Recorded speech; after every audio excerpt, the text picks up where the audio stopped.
now I want to talk about the Walking Dead TV show. Sure. You know, at the latter half of season 4, it got really into these really like, character-focused episodes that were really well received. Yeah. Are you going to continue maybe that structure in season 5? Well, I mean, that's Scott Gimple's style, you know, getting really deep into the character development and allowing, and then it's kind of it's what we've been doing with the Walking Dead comics since day one. You know, you make people, you know, love and know and identify with these characters, and then you kill them and take them away. But those deaths aren't going to matter if you're not invested in these characters. And so I think that was just Scott's attempt, you know, when he came in as showrunner at the beginning of season 4, to just ramp up the drama and the character development as much as possible, so that, you know, when we got back into you know, people dying, it had that much more impact and you know, carried the story a little bit more. And I think, you know, he brings a lot of emotion to the stories in a way that I think really makes them better. And you can we'll definitely be continuing that in season 5. The group is back together, so there's not going to be as many you know, separated little stories of small groups. So episode to episode, you'll probably see more of the core cast in each episode. And there's it's going to be a little bit more action-packed, I think, for a while. More action. So yeah, more action is always good. Yeah, and I don't want any like big spoilers, but for, you know, Terminus, it looks like they're cannibals. And looks like they're cannibals. In the comics, we have the hunters who are big cannibals. Is that the hunters? And then our billboards say "Hunt or be hunted." Yeah. So that's our tagline for the season. Is it okay? It's yeah. It's all looking that way. Yeah. I can't confirm. Okay. So I didn't know is this the hunters from the comics or is this something new? I will say this: season 5, more than any other season, is following the comics very closely. Okay. So there's more comic book moments being adapted into this season than there have been in any previous seasons. So there's a lot of cool stuff for the comic fans coming up, and a lot of things they'll recognize. But of course, we're going to be doing some things in some different ways. Scott Gimple uses the word remix constantly, which I don't know, makes it sound kind of musical. I don't like it. I think adaptation is a fine word, but yeah, we're going to be changing things up here and there, but there's a lot of really key, cool moments coming up that are directly from the comics.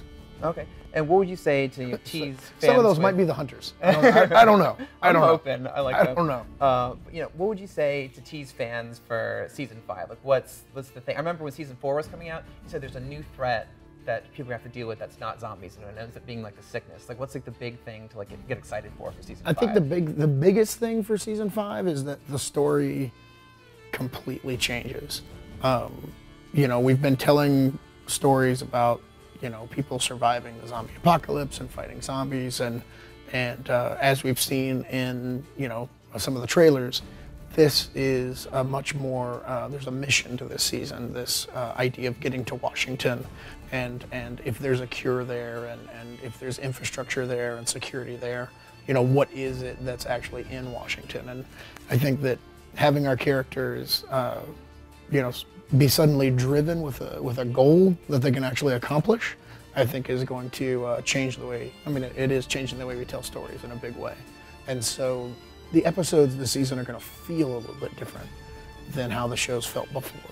Not in any kind of way that's going to alienate somebody that absolutely loves The Walking Dead, but I just think that one of the things I'm most proud about with this show is that every season is a little bit different than the one before it. The show continues to evolve in a very cool way.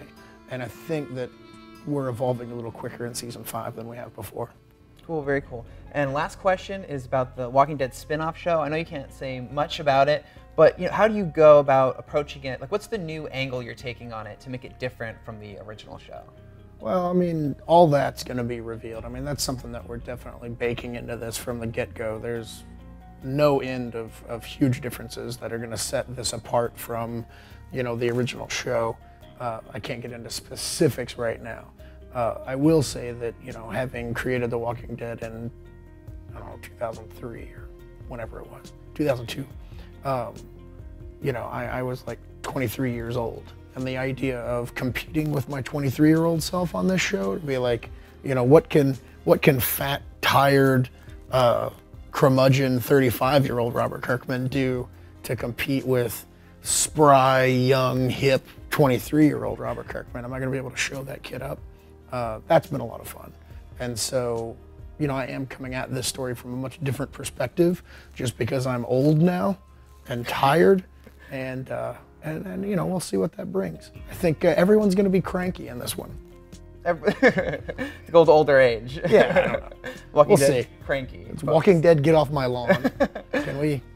I just revealed the title. Oh, no. Yes, you heard it here, everybody. Well, there it is. Everything from the man himself. And for all things Walking Dead, all things Robert Kirkman, keep it locked to IGN.